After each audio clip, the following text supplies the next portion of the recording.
Welcome to Pindar Poetry. We hope you learned something new. In this video, I will explain how to study for BDS.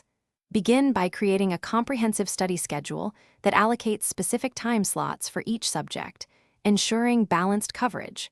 Focus on understanding core concepts rather than rote memorization.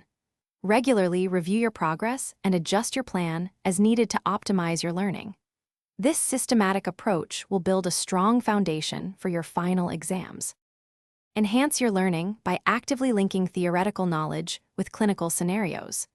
This practical application helps solidify understanding and improves recall. Collaborating with peers in study groups can provide new perspectives and help you tackle challenging topics more effectively. Don't forget to incorporate visual learning tools.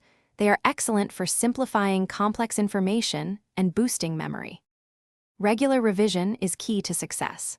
Practice answering viva voce questions allowed to build confidence and articulate your knowledge clearly.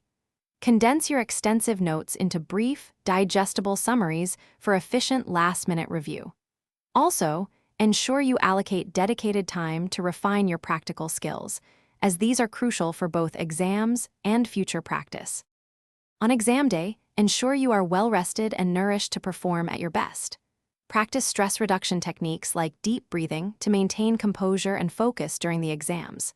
Remember, your hard work will pay off. After your exams, consider how you can continue to grow professionally. Also, for easy meal prep, check out the link in the description for some great deals on leak-proof containers and other helpful resources. Thanks for watching. Consider subscribing if we helped you.